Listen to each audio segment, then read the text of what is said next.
అవిద్యానామంతస్తిమిరమిహిరద్వీపనగరీ జడానాం చైతన్యస్తబకమకరాంధశ్రుతిఝరీ దరిద్రాణాం చింతామణిగుణనికా జన్మజలధౌ నిమగ్నానాం దంష్ట్రా మురరిపువరాహస్య భవతి.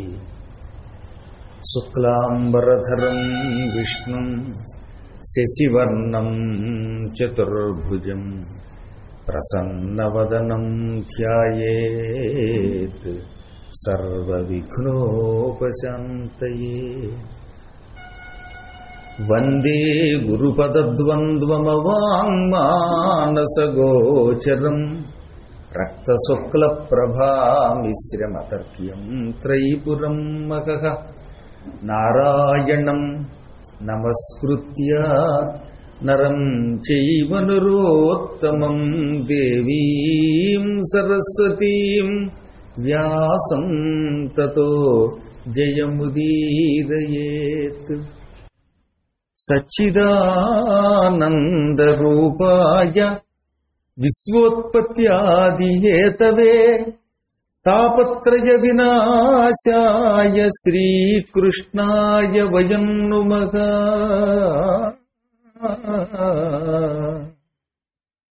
శ్రియః కాంతాయ కళ్యాణ నిధయే నిధయే అర్థినాం శ్రీవేంకట నివాసాయ శ్రీనివాసాయ మంగళం. జై శ్రీరామ్. స్కందుడు స్వయముగా ప్రవచించిన పురాణం కనుక ఈ పురాణములకు స్కాంద పురాణము అని పేరు వచ్చింది అని అనుదినము గుర్తు చేసుకుంటున్నాం. స్కందుడు చెప్పడమే కాదు, ముందు విన్నాడు. ఒక గొప్ప వక్త కావాలంటే శ్రద్ధగా ముందు వినాలి. విన్నవాడికే ఉపన్యాసం చెప్పే శక్తి వస్తుంది. వినే ఓపిక లేకపోతే ఎప్పటికీ చెప్పలేడు. అందుకే భాగవత ప్రారంభంలోనే వక్తకి ఏ ఏ లక్షణాలు ఉండాలో సౌనకాదులు సూతుడితో చెప్పారు. ఏమన్నారు అందులో? మన్నాడవు చిరకాలము, నువ్వు చాలా కాలం జీవించావు అంటే నీకు వయస్సు కూడా ఉన్నది, నీ వయస్సు కూడా పెద్దదే. మళ్ళీ మనకు అనుమానం, చిరకాలం జీవించడం అంటే ఆయన వయస్సు ఎంత? భగవంతుని చరిత్ర ఎప్పుడు వింటే ఆ విన్న వయస్సే మనకి వయస్సు కింద లెక్క. ఉదాహరణకి ఇందులో ఒక ఆయనకు ఒక 60 ఏళ్ళు ఉన్నాయి. ఈ 60 ఏళ్లలో చాలా కాలం ఏ జీడి మెట్లలోనో మెట్ల జీడిలోనో లేక ఏదో కొట్టు జీడిలోనో JNTU దగ్గర పుణుకు దగ్గర తణుకు దగ్గర ఎక్కడో తోటి ఉద్యోగం చేశాడు.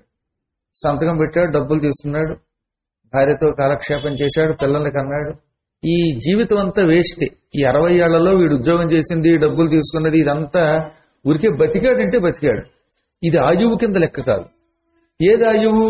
ఈ 60 ఏళ్ల కాలంలో ఆలయానికి ఎప్పుడు వెళ్ళాడో అదే వాడి జీవితంలో ఆయువు కింద లెక్కేస్తారట. ఈ రోజు కృష్ణ ఆలయంలో ఈయన 2 అవర్స్ గడిపాడు, ఈ 2 గంటలు వీడి బతుకనమాట.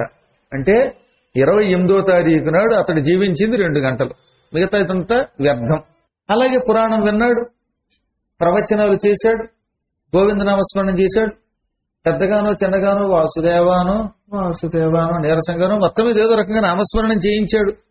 ఇవి అతని జీవితంలో ఆయువు కింద లెక్కింపబడతాయి, మిగతాదంతా వ్యర్థమే. ఈ లెక్కను చూస్తే 60 ఏళ్ల జీవితంలో మహా అయితే కొంతమందికి 5 ఏళ్లు ఉండొచ్చు, కొందరు 6 ఏళ్లు బతకచ్చు, ఇంకొంతమంది జాంబవంతుల వారు 10 ఏళ్లు బతికి ఉండొచ్చు. మిగతా ఆయువు అంతా వ్యర్థమేట. అందుకే ఎక్కువ కాలం జీవించడం అంటే సూతుడు ఒక్కడే జీవించినట్లు లెక్క. ఆయన బతికినంతకాలం పురాణాలు చెబుతూనే ఉన్నాడు కనుక ఆయన మాత్రమే ఆయువు పూర్తిగా అనుభవించిన వాడు. చక్కిన వాళ్ళంతా బతికారు, తినడానికి బతికారు. ఈయన భగవన్నామం అనడానికి బతికాడు, వాళ్ళు తినడానికి బతికారు. అందువల్ల నీ ఆయువు పెద్దది. తర్వాత రెండవది, మహానుభావ ఉన్నాడవు పెద్దలొద్ద ఉత్తమ గోష్ఠిన్. మహాత్ముల దగ్గర ఎక్కువసేపు గడిపేట, పౌరాణికుల దగ్గర, గురువుల దగ్గర, జ్ఞానుల దగ్గర ఎక్కువసేపు కాలక్షేపం చేస్తే అది మనకు ఆయువు కింద పరిగణనలోకి వస్తుంది. అందువల్ల వీలున్నంత వరకు సజ్జన సాంగత్యం చెయ్యాలి. వాళ్ళు నిజంగా సజ్జనులు అయి ఉండాలి. శాస్త్ర విషయాలని సంపూర్ణంగా అనుభవించిన వాళ్ళు అయి ఉండాలి. అటువంటి వాళ్లతో కలిసి తిరగడం ఉందే అది ఆయువు కింద లెక్క. ఒక మహాత్ముడితో మీరు ప్రయాణం చేశారు, రైలు 2 గంటలు లేక 24 గంటలు ప్రయాణం చేశారు, అది మీ జీవితంలో సంపూర్ణ ఆయువు కింద లెక్క. ఒక 2 గంటల ఫ్లైట్ లో ప్రయాణం చేశారు, ఈ ఫ్లైట్ లో ప్రయాణం చేసిన 2 గంటలే మీకు ఆయువు కింద లెక్క. పెళ్లంతో ఫైట్ చేసిందంతా వేస్ట్ అన్నమాట, వ్యర్థ జీవితం అది. అందువల్ల సాధ్యమైనంత వరకు మహాత్ములతో సజ్జనులతో సాంగత్యం చెయ్యాలి, గోష్ఠి చెయ్యాలి. మూడవది, విన్నాడవు వినదగినవి, వినవలసినవి వినాలి. మళ్ళీ 5-6 గంటలు పనిచేసి చెప్పిన అందులో ఏమీ లేకపోతే పొల్లు తప్ప ఏమీ లేకపోతే అది వినడం కాదు. అందులో ఏది వినాలో అది వినాలి. అంటే భాగవతం వంటి పురాణాదులు వినాలి. కాబట్టి ఏది వినాలో అది వినాలి, వినదగినవి వినాలి. అలా విన్నవాడికి మాత్రమే ఆయువు ఉన్నట్టు లెక్క. కన్నాడవు పెక్కులైన గ్రంథార్థంబుల్, ఇది కొసమెరుపనమాట. నువ్వు సజ్జనులతో సాంగత్యం చేసావు, వినవలసినవి విన్నావు, పవిత్రంగా కాలాన్ని గడిపావు. ఆఖరిది అనేక గ్రంథములలో ఉన్న అర్థములు తెలుసుకున్నావు. గ్రంథం చదివే వల్ల గ్రంథార్థములు తెలుసుకున్నావు. అంటే ఏమిటి? ఏదో భాగవతం పారాయణ చేయమంటే డోడోడు సజ్జన అయిపోయింది, ఆ పూటకి పారాయణ అయిపోయింది. ఈ దబదబ పారాయణ చేస్తే టేప్ రికార్డులాగా దానివల్ల నీకు ఏం ఉపయోగం? అందులో ఒక్క అక్షరం నీకు అర్థమైందా? అందులో ఒక్క శ్లోకమైనా నువ్వు అనుభవించగలిగావా? ఒక్క శ్లోకం పారాయణ చేస్తున్నప్పుడైనా నీ కంటి వెంబడి ఆనంద బాష్పాలు వచ్చాయా? అలా వస్తే అది మాత్రమే గ్రంథార్థమును తెలుసుకునుట. లేకపోతే టేప్ రికార్డర్ లాగా అలా ఏదో కాలక్షేపం చేయడం అనమాట. కాకపోతే టేప్ రికార్డర్కి మనిషికి ఒక తేడా చెప్పారు. అది ఎంత రోజు ఉదయం నుంచి సాయంకాలం దాకా భగవద్గీత వినిపించినా ఆ టేప్ రికార్డర్కి ముక్తి రాదు. కానీ మానవుడు కనీసం పారాయణ కోసమైనా అర్థం తెలియకపోయినా కొంచెం చదివితే దాని ప్రభావం ఉంటుంది. టండోయ్ మందు లాంటిదట భాగవతం, మందు వంటిది. మందు అంటే మెడిసిన్, ఔషధం. వాళ్ళ చెప్పబోతే ప్రమాదం. భాగవతం ఒక ఔషధం వంటిది. ఔషధం యొక్క గుణములు నీకు చెప్పక్కర్లేదు ఎవరు. అందులో ఏమేం కంటెంట్స్ ఉన్నాయో చెప్పక్కర్లా. ఇందులో ఇది ఉందండి అది ఉందండి అని చెప్పక్కర్లా. కానీ ఔషధం తీసుకుంటే ప్రభావం ఉంటుంది. ఒక్క భాగవతానికి మాత్రం ఔషధ గుణము కలిగినది గనక తెలిసి చదివినా తెలియక చదివినా ఎంతో కొంత ప్రభావం ఉంటుంది. కానీ తెలిసి చదివితే అప్పుడు వాడు వక్తగా పనికొస్తాడు. వక్తకి మాత్రం గ్రంథ అర్థం తెలియాలి, పారాయణ పనులకు తెలియక్కర్లేదు. అవునా? అందుకని ఉపన్యాసకుడికి ఉన్న లక్షణాల్లో చివరిది గ్రంథములలో ఉన్న అర్థములను తెలుసుకొనుట. ఇన్ని శుభలక్షణములు నీలో ఉన్నాయి అన్నారు వాళ్ళు. అవునా? అందువల్లే ఈ పౌరాణికుడు మహాత్ముడు అనిపించుకున్నాడు. స్కందుడు ఎటువంటి వాడు? విన్నాడు, ముందు విన్నదానిని చెప్పాడు. ఆ చెప్పిన దాన్ని వ్యాసుని ద్వారా పురాణ రూపంలో రచింపజేశాడు. అక్కడ తాగకుండా ప్రచారం చేయించాడు. ఇంత ప్రచారం చేయించాడు కాబట్టి స్కందుడిని రోజు తలుచుకుంటున్నాం. ఆయన పేరు మీదుగా ఆయన పురాణాన్ని స్కాంద పురాణం అంటున్నాం. స్కందుని యొక్క పురాణం స్కాందం. స్కాందం అంటే స్కందునికి సంబంధించినది. It belongs to Skanda, is called స్కాందం అన్నమాట. అంత అద్భుత పురాణములో మొదటి విడతగా 18 రోజుల కార్యక్రమంలో భాగంగా వైష్ణవ ఖండాన్ని చెప్పుకున్నాం. వైష్ణవ ఖండంలో వెంకటాచల మహాత్మ్యం విన్నారు, పురుషోత్తమ క్షేత్ర మహాత్మ్యం అనగా జగన్నాథపుర స్వామి వారి గురించి తెలుసుకున్నారు, నిన్న బదరీ గురించి తెలుసుకున్నారు, కార్తీక మహాత్మ్యం తెలుసుకున్నారు. ఇప్పుడు వైశాఖ మహాత్మ్యం, మార్గశీర్ష మహాత్మ్యం, అయోధ్య మహాత్మ్యం, భాగవత మహాత్మ్యంతో ఈ కార్యక్రమం పూర్తవుతుంది. మాసాలలో వైశాఖ మాసమును మాధవ మాసం అంటారు. మాధవే మాసి ఫుల్లానాం, మనస్సు ఆనందంతో పరవశిస్తూ ఉండగా మాధవ మాసమునందు అంటే వైశాఖ మాసమునందు ఏమి చేస్తే లాభమో ఈ స్కాంద పురాణంలో చెప్తారు. ఏం చేయాలి?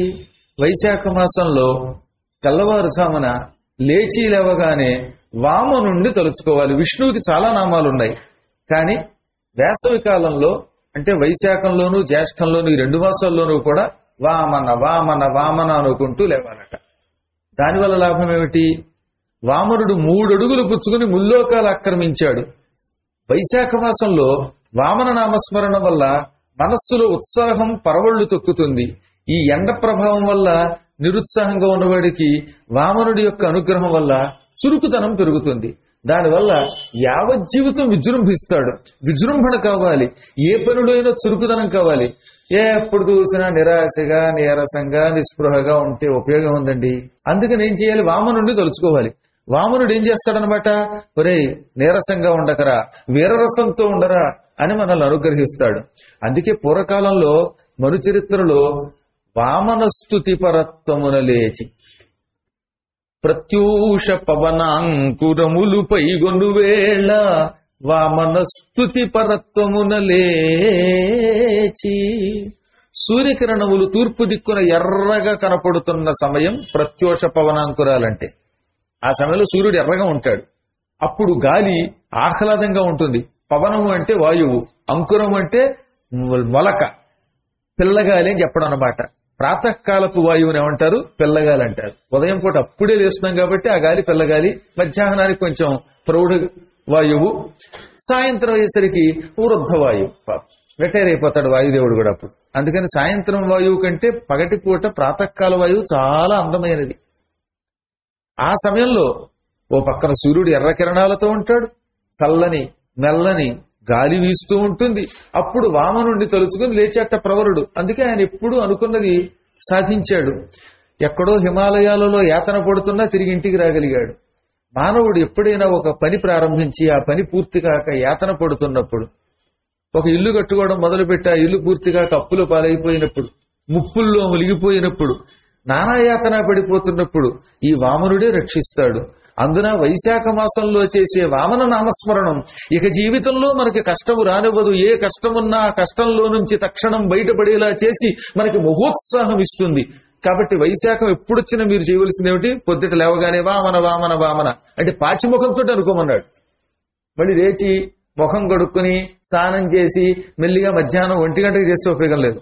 లేవడమే వామన స్మరణతో లేవాలి. తదనంతరం మీ కార్యక్రమాలు కాలకృత్యాలు తీర్చుకోవాలి.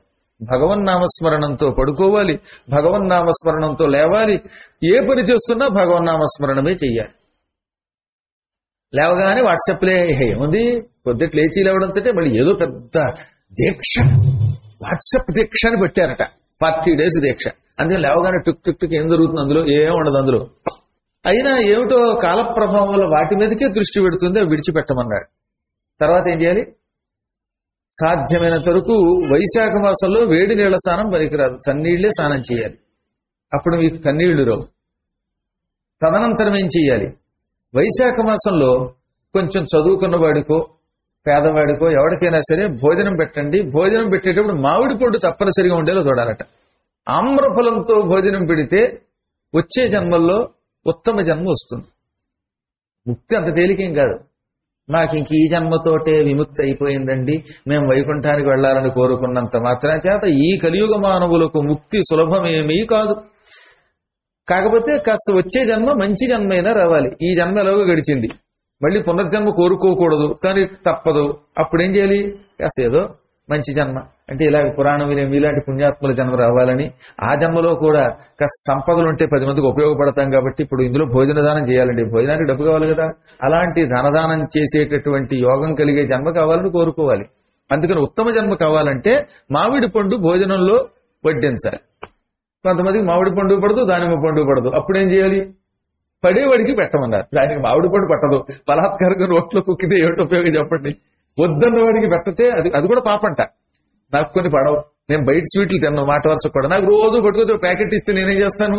అందుకని ఆ ప్యాకెట్ వల్ల ఉపయోగం లేదు కనుక వాడికి ఏది అవసరమో అది ఇస్తే దానం అని పిలువబడుతుంది అనమాట. అనవసరం ఏంది ఇస్తే దానం కాదు. విసిరికర్ర, తాటాకులతో తయారు చేసిన విసిరికర్రలు ఉంటాయి కదా, ఈ విసిరికర్ర తప్పనిసరిగా ఇచ్చేవారు పూర్వకాలంలో. అంటే అప్పటి కాలంలో ఈ తాటాకు విసిరికర్రలే మనకి గాలికి ఒక గొప్ప మార్గాలు. ఇప్పుడు ఏసీలు వచ్చాయి అనుకోండి. అందుకే ఈ మధ్యన ఒక ఆయన అన్నారు, గురువు గారు తాటాకు విసిరికర్రని ఏసీ మిషన్ మీద పెట్టి మీకు ఇవ్వచ్చా అని అడిగాడు. అంతకంటే మంచివాడు ఎవడు దొరుకుతాడు? కాబట్టి దాంతోపాటు ఈ కరెంట్ బిల్లు కూడా కట్టుకోవాలిగా. మరి ఏసీ మిషన్ ఇచ్చాక అక్కడ నుంచి లేనిపోయింది జైల్లో అవుతుంది బెటర్. దానికి కూడా 1,00,000 రూపాయలు ఎఫ్డీ వేస్తే మరీ మంచిది అనుకోండి, ఏం ఇబ్బంది లేదు. కానీ పూర్వకాలంలో తాటాకు విసిరికర్రలు తప్పకనే ఇచ్చేవారు. అవి కూడా నీళ్లలో ఉంచుకుని ఇలా విసురుకుంటూ ఉంటే ఎంత హాయిగా ఉంటుందండి. దాని ముందు ఏసీ మనకు వస్తుంది. అందువల్ల హాస్యానికి అన్నమాట పక్కన పెడితే తాటాకు విసిరికర్ర తప్పక ఇవ్వాలటండి. తాటి ఆకుకి మనల్ని కల్పవృక్షం పళ్ళు తిని అనుగ్రహం పొందేటటువంటి భాగ్యం ఇచ్చే లక్షణం ఉందట. అనగా ఇక్కడ తాటాకులు విసినకర్ర ఇచ్చిన వాడు శరీరం విడిచాక గ్యారంటీగా స్వర్గానికి వెడతాడు, నరకానికి వెళ్ళాడు. స్వర్గంలో కల్పవృక్షం దగ్గరికి తీసుకెళ్లి ఇంద్రుడు ఈ కల్పవృక్షంలో ఒక పండు ఆయనకి పెడతాట. ఇక్కడ ఆఫ్టర్ ఆల్ ఒక తాటాకు విసినకర్ర ఇచ్చినందుకు అక్కడ కల్పవృక్ష ఫలం తింటాడు. అహో సదుపభోగాయ సజ్జనానాం విభూతయః కల్పవృక్షః ఫలాఢ్యోపి దేవైరేవోపభుజ్యతే.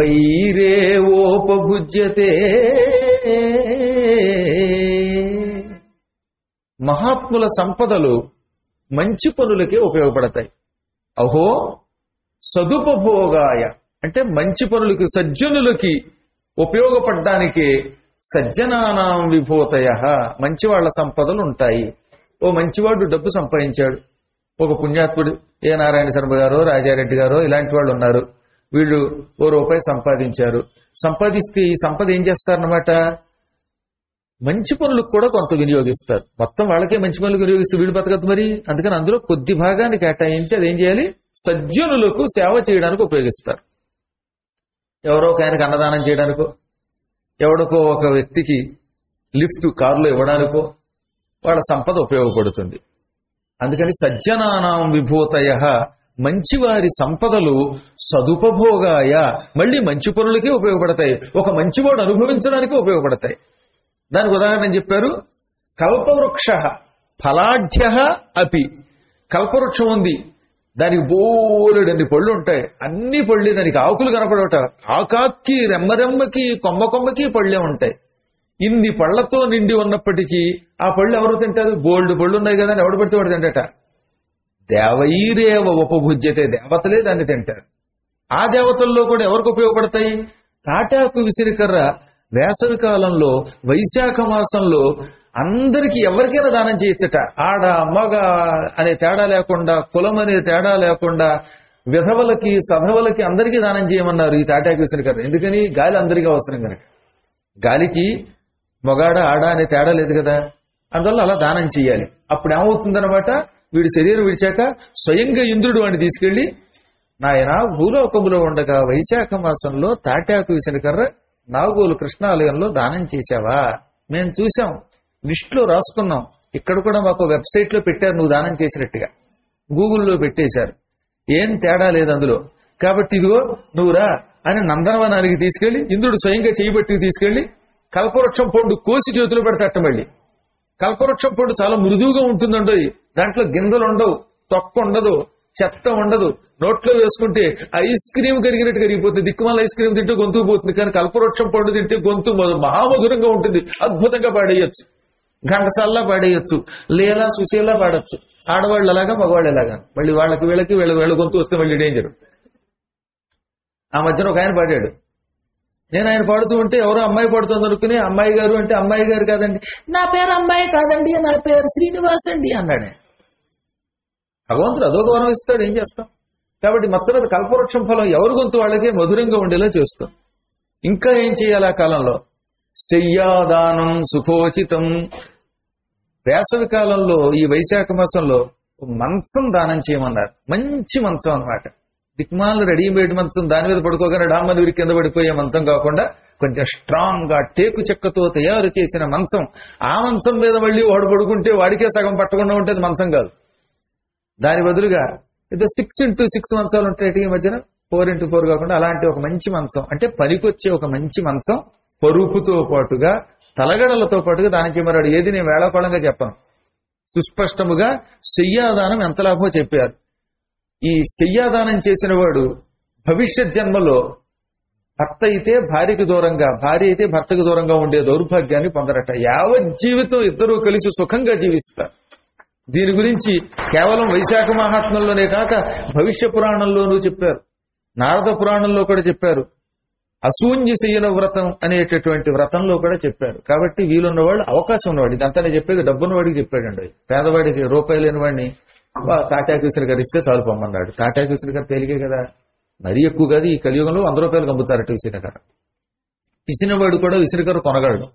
ఒకవేళ కొని దానం చేయలేకపోతే ఏం చేయాలన్నమాట, ఏ సుధాకర్ రెడ్డి చేతిలోనూ విసిరికర లాక్కుని, ఏమండి కాసేపు ఏమనుకోకండి మీ విసిరికర పక్కవాడికి దానం ఇస్తామని ఆయన అడిగితే ఇస్తాడు పాప, కాదనండి పాప ఆయన, ఆ విసిరికర ఇచ్చేయచ్చు. అంటే దొంగతనంగా పెట్టుకెళ్ళి ఇవ్వకండి, అడిగి తీసుకెళ్ళివ్వండి. ఏమండి నేను ఈ విసిరికర తీసుకువెళ్ళవచ్చునా అంటే తీసుకువెళ్ళు, ఎందుకు అంటాడు ఆయన. దానం చేయడానికి అనగానే అయితే ఇచ్చేయని ఆయన అనగానే అది దానం చేయొచ్చట. యాచించి కూడా దానం చేయొచ్చు అంటాడు. ఎంత లాభం చూసారా. శయ్యాదానము, ఈ విసరకర్ర దానము, ఇవి వైశాఖ మాసంలో చెయ్యాలి. ఇక వైశాఖ మాసంలో వామన స్మరణ చేసుకోవాలనగా మరి వినవలసిన పురాణ కథ ఏమిటి? వామన అవతార ఘట్టం, క్షీరసాగర మథనం శ్రద్ధతో ఈ కాలంలో వింటే అటువంటి వాడు భవిష్యత్తులో మహోత్తమమైన జన్మైనా పొందుతాడు, లేదా ఉత్తమ గతులు పొందుతాడు. వైశాఖ మాసంలో అమావాస్య రాగానే తప్పనిసరిగా ఏదో ఒక నదీ స్నానం చెయ్యాలి. వైశాఖ మాసంలో చాలా పర్వతిథులు ఉన్నాయి. అంటే పురాణ కాలంలో, ఇప్పుడు ఈ ఆధునిక కాలంలో శంకరాచార్యుల వారు కూడా అప్పుడే పుట్టారు. కానీ ఆ రోజుల్లో ఆంజనేయుడు పుట్టాడు వైశాఖే మాసి దశమ్యాం మందవాసరే. వైశాఖే మాసి కృష్ణాయాం దశమ్యాం మందవాసరే. వైశాఖ మాసంలో కృష్ణపక్షంలో దశమి శనివారం నాడు సరిగ్గా మధ్యాహ్న వేళ ఆయన పుట్టాడు. అందుకే ఆంజనేయుడు పుట్టిన తిథి నాడు హనుమంతునికి అష్టోత్తర శతనామ పూజ చెయ్యాలి. ఇలా క్లుప్తంగా వైశాఖ మాస మహిమ స్కాందంలో చెప్పారు. ఈ మహిమ మళ్ళీ మనకి వేరే పురాణాల్లో కూడా వస్తాయి. వచ్చినప్పుడు మిగతా మహిమలు తెలుసుకోవచ్చు అన్నమాట. ఇక తర్వాత అత్యద్భుతమైనది మార్గశీర్ష మాసం.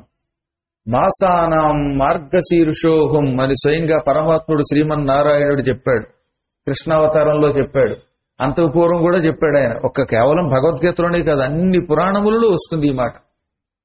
మార్గశీర్ష మాసము విష్ణువే. విష్ణువునికి ఆ మాసం వరకు తేడా లేదు. అనగా ఆ నెల్లాళ్ళు విష్ణుమూర్తి భూలోకంలో సంచారం చేస్తాడు. భగవంతుడైన వాసుదేవుడు మార్గశీర్ష మాసములో భూలోకంలో సంచారం చేస్తున్నప్పుడు మనం ఏం చేయాలి? ఆయన తిరిగితే భూలోకమున మాలోకంలో ఉండకూడదు, నిరంతరం హరినామ స్మరణం చెయ్యాలి. ఆ కాలంలో ఆవు పేడతో గొబ్బిళ్లు పెడితే చాలా పుణ్యం వస్తుందట. ఆవు పేడకి చాలా విలువ.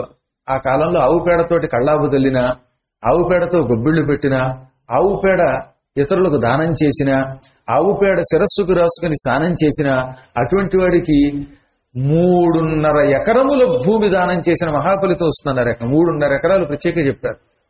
లెక్కలు లెక్కడితే పురాణంలో చెప్పినటువంటి ఆ భూమి యొక్క లెక్క కడితే 3.5 ఎకరాలు. 3.5 ఎకరాల భూమి ఎక్కడ దానం చేస్తారు? ఎంత గింజుకున్నా దానం చేయాలంటే ప్రాణం గిజగిజలాడిపోతుంది. అటువంటిది ఈ కలియుగంలో ఏ జూబ్లీ హిల్స్ లాంటి ప్రాంతంలోనూ 3.5 ఎకరాల, అంతకంటే కుబేరుడి దగ్గరికి వెళ్ళడం తేలిక, అవునా? కానీ నేను ఇందాక చెప్పాక మార్గశీర్ష మాసంలో ఆవు పేడతో కళ్ళాపు తల్లినా, గొబ్బెమ్మలు పెట్టినా, ఆవు పేడ శిరస్సుకు రాసుకుని స్నానం చేసినా ఇవి చాలా మహాఫలితాలు ఇస్తాయి. అందుకే ఈ కాలంలో ఏం చేస్తారు? ధనుర్మాసం అనే పేరుతోటి గొబ్బిళ్ళు పెట్టి గొబ్బిళ్ళు అని పూర్వం పాడేవారు. గొబ్బిళ్ల పాటలు పాడడం, కృష్ణుడి యొక్క నామస్మరణం చెయ్యాలి. భగవద్గీత మార్గశీర్ష మాసంలో వచ్చింది మనకి. అందువల్ల భగవద్గీతని ఈ కాలంలో పారాయణం చెయ్యాలి. మార్గశీర్ష మాసములో శ్రీకృష్ణుడి చరిత్ర విన్నవాడు ఇక మళ్లీ జన్మెత్తట. భక్తితో కృష్ణ చరిత్ర వినాలి.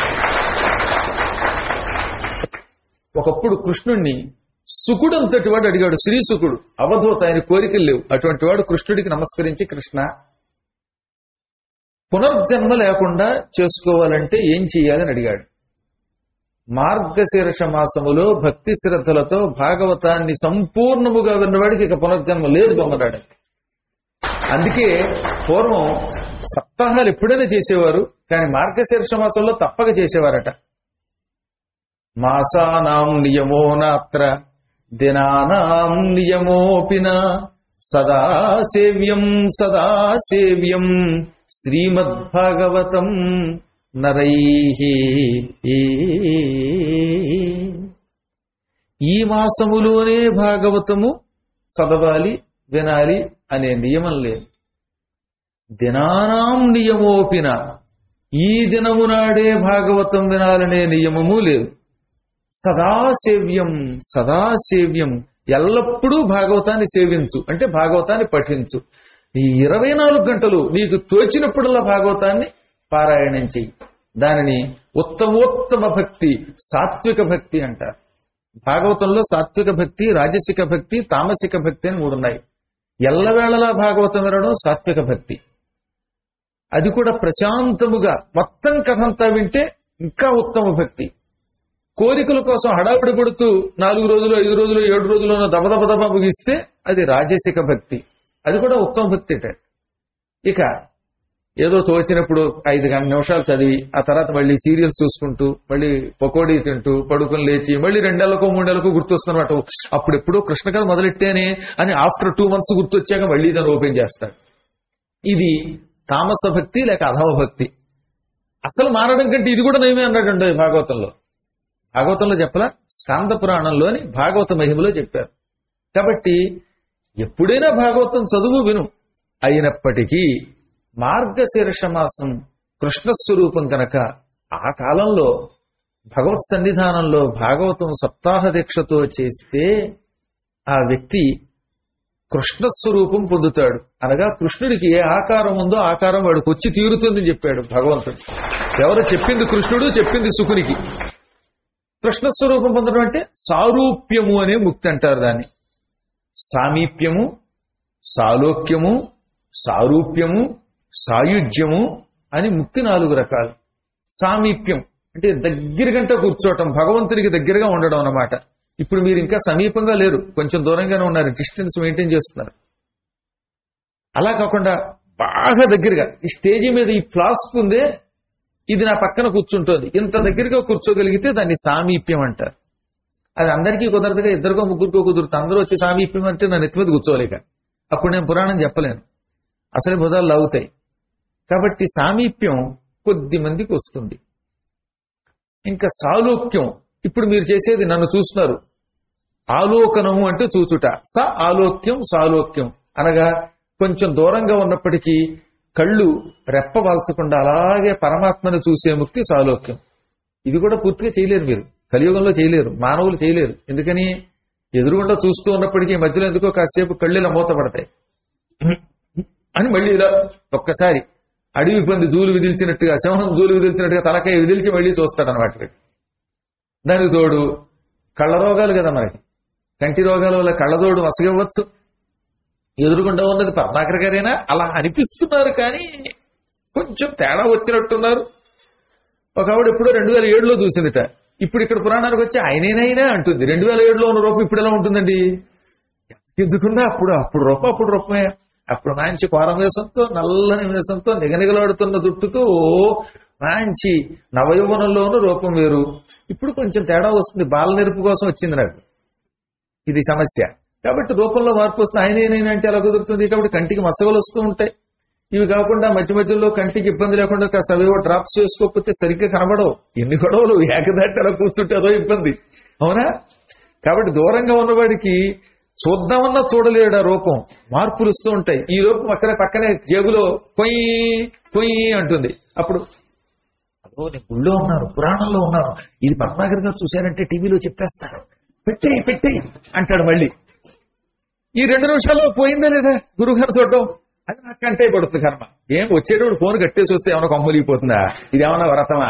ఈ కాసేపట్లో ఆయన ఆవిడ ఏమైనా కొరుకు తింటారా? ఏమి ఉండదు. ఏమో ఇంటికి వచ్చేటప్పుడు కొబ్బరి చట్నీ చేయనా అని అడుగుతుంది ఆవిడ. పొద్దులే కొబ్బరి చట్నీ కడుపులో రబ్బర్లా సాగుతుంది అంటాడు. ఇంతే తప్ప ఏముండదు ఆ పిచ్చి కబుర్లో. ఏమి ఇందులో ₹1,00,000 ₹1,00,00,000 వచ్చేది తెలియదు. ₹1,00,00,000 కంటే చూడటమే పుణ్యం, అవునా?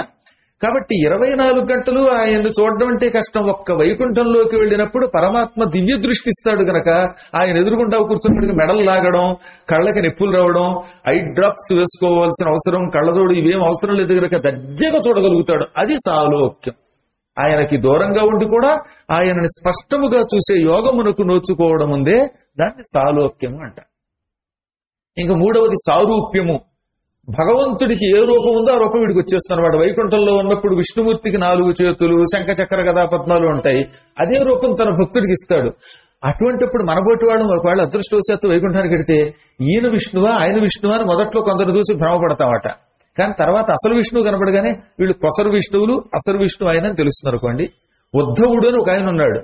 ఆయన బృందావనానికి వెళ్ళాడు గోపికల్ని ఓదార్చడానికి.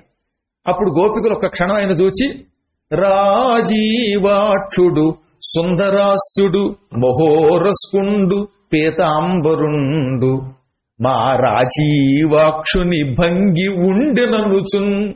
అక్కడుంది కవిత్వం. ఈయన తామర పువ్వులు లాంటి కళ్ళు కలిగినవాడు, అందమైన ముఖం కలిగినవాడు, విశాలమైన వక్షస్థలం కలిగినవాడు.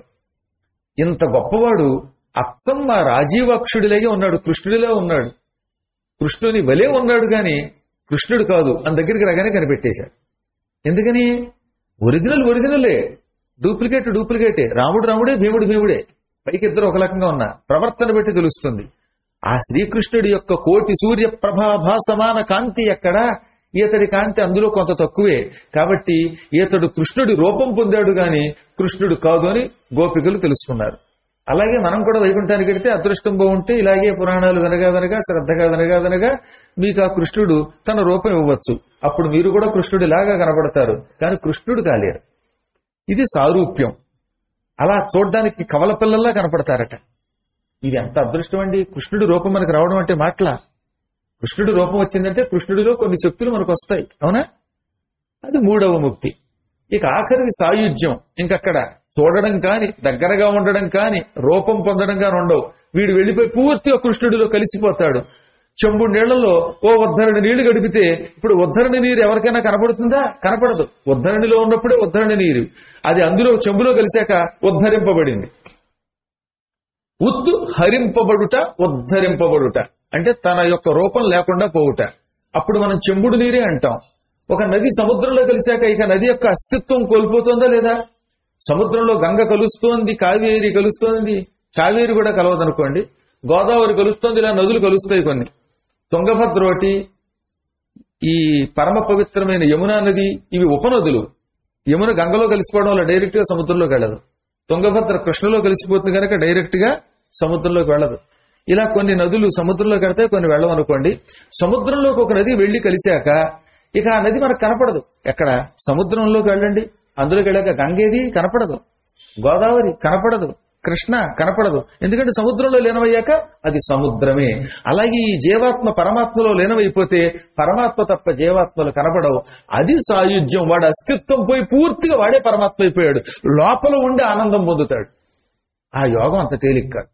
ఈ 4 ముక్తుల్లో సారూప్యం రావాలంటే పరమభక్తితో మార్గశీర్ష మాసంలో భాగవతం వినాలి. గుర్తుపెట్టుకోండి. ఏ మాసంలో? మార్గశీర్ష మాసంలో. ఏమో భగవంతుడు అనుగ్రహించి ఎప్పుడోకప్పుడు ఒక సప్తాహం చేసే అవకాశం మార్గశీర్షంలో ఎక్కడికి వస్తే అప్పుడు విని తద్వారా తరించాలి. ఇక ఈ మార్గశీర్ష మాసంలో వీలున్నంత వరకు గురు సేవ చేయవలసింది. మార్గశీర్ష మాసంలో దత్తాత్రేయుడు అవతరించాడు, అవునా? అనఘాష్టమి వ్రతం ఆ కాలంలోనే చేస్తాం. దత్తుడు గురువులకి గురువు, విష్ణు స్వరూపుడు. అందుకే దత్తుడి అనుగ్రహం పొందడానికి, శ్రీకృష్ణుని సంపూర్ణ అనుగ్రహం పొందడానికి ఈ కలియుగములో మార్గశీర్ష మాసమే గొప్ప మాసం. మనం ఏం చేయాలి దత్తానుగ్రహం పొందడానికి, లేక కృష్ణానుగ్రహం పొందడానికి? గురువు గారికి అనుదినము సేవ చేయండి. మార్గశీర్ష మాసంలో రోజు గురు సేవ చేయండి. రోజు గురువు గారు ఎలా వస్తారు? ఏదో పురాణంలో ఉన్నప్పుడు ఒక వారం రోజులు రావచ్చు, లేదా అసలు గురువు గారికి దూరంగా ఇంకెక్కడో మనం ఉండొచ్చు. అటువంటిప్పుడు గురు నామస్మరణం చేస్తే చాలట. గురువు నామాన్ని భక్తితో స్మరించడం కూడా గురు సేవయే. శ్రీకృష్ణుని సేవించడం అంటే కృష్ణ నామస్మరణ చేయడమే కదా.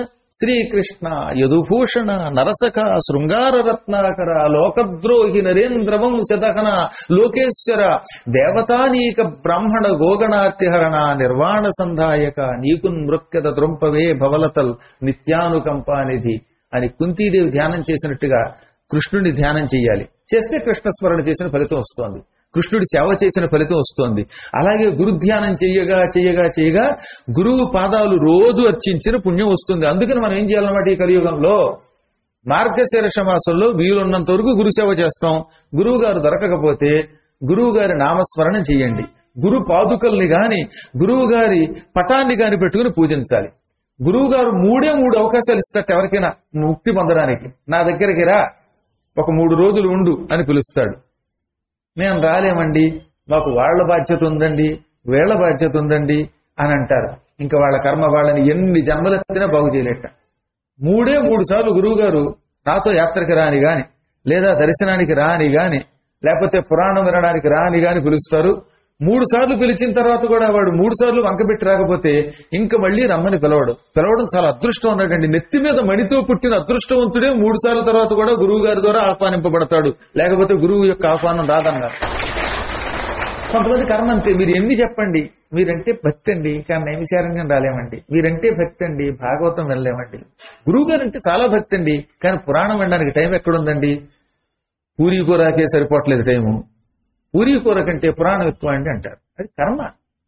ఈ బాధ్యతలు అనేది ఉట్టి మోసం. మన మనస్సు సంపూర్ణంగా గురుభక్తి యందు లేదు. అది ఉంటే గురువు చెప్తే ప్రాణం ఇచ్చేయాలట.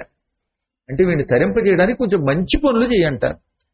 భాగవతం విను, లేకపోతే ఫలానా యాత్ర చెయ్యి, లేదా ఫలానా నామస్మరణ చెయ్యి, ఏమీ చేయలేకపోయినా 1 గంట కూర్చుని గురుస్మరణ చెయ్యి అని వాడిని తరింప చేయడానికి గురువు బోధిస్తాడు.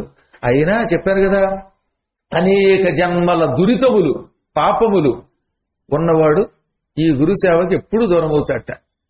పెన్నిధి మన దగ్గరకు వస్తుంది, కానీ ఆ నిధిని స్వీకరించలేదు.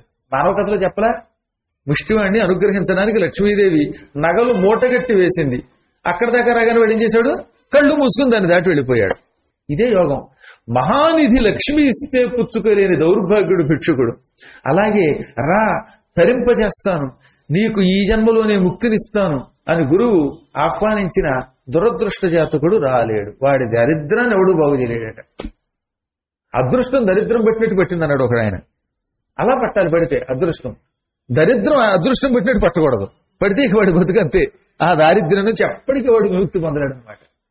కాబట్టి ఈ కాలంలో మార్గశీర్ష మాసంలో అత్యంత పవిత్రమైనటువంటిది ఏమిటి, శ్రీకృష్ణ చరిత్ర మనం వినడం, గురు సేవ చెయ్యడం, దత్తాత్రేయుడి సేవ చేయటం. ముందే చెప్పినట్టుగా గురు సేవ చాలా సులభమైంది, ప్రత్యక్షమైనది. గురువు లేకపోతే అది పక్కన పెట్టండి, కానీ బతికున్నంత వరకు గురువుగా నిలబట్టుకోవటమే. ఆయన ఏమి తింటున్నాడో, ఏమి తాగుతున్నాడో, వీటి మీద దృష్టి అక్కర్లేదట. ఆయన ఏం బట్టలు కట్టుకున్నాడో అనవసరం, ఏ చెప్పులు వేసుకున్నాడో అనవసరం. ఓహో, ఆయన చెప్పులు బాగున్నాయండి, అలాంటి చెప్పులు వేసుకుందాం అనుకోకండి. ఆయన లాల్చీ గురించి ఆలోచించకండి. బాల్చీ తినేటప్పుడు ఈ లాల్చీ మీరు అంటారు. ఆయన ఏమి చెప్పాడో ఆచరిద్దాం అనుకోవాలి. గురువులకు నచ్చిన సిద్ధాంతాన్ని అనగా భగవత్ సంబంధమైన కథలను శ్రద్ధగా వినడమే ఈ కలియుగములో మార్గశీర్ష మాసంలో మనం చెయ్యాలి. అది చేస్తే ఆయన కటాక్షం పొందుతాం.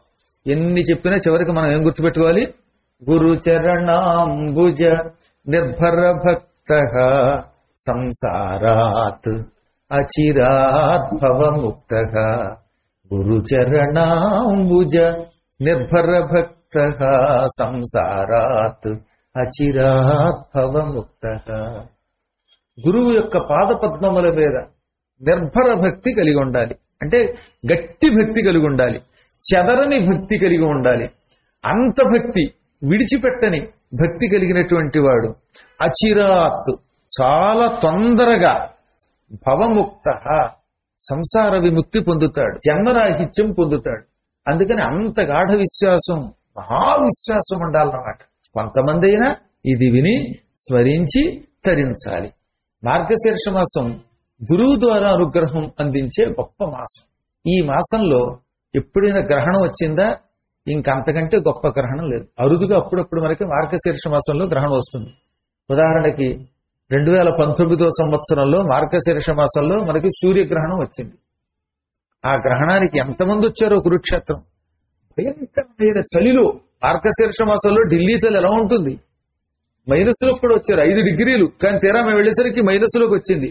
అయినా అక్కడికి వచ్చి గ్రహణ స్నానం చేశారు. చాలా మంది అక్కడ దాన ధర్మాలు చేసుకున్నారు. అది యోగం అన్నారు. గ్రహణం మార్గశీర్ష మాసంలో వచ్చినప్పుడు మాత్రం ప్రభాస క్షేత్రంలో కాని, కురుక్షేత్రంలో కాని, గంగా నదిలో కాని, లేదా పరమ పవిత్రమైనటువంటి వైతరణి నది అంటే ఒరిస్సాలో ఓడ్యానంలో గిరిజాపీఠం ఉంది కదా, ఓడ్యాణి గిరిజాదేవి. ఆ గిరిజాదేవి వెనక భాగంలోనే ఉంటుంది ఏది వైతరణి. అందులో స్నానం చేయటం కానీ ఇవి పరమ పుణ్యదాయాలు. అలాంటి కాలంలో ఆ పనులు చేయాలి.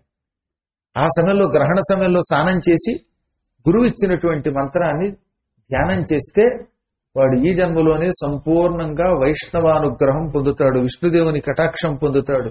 వాడికి పునర్జన్మ ఉండదు.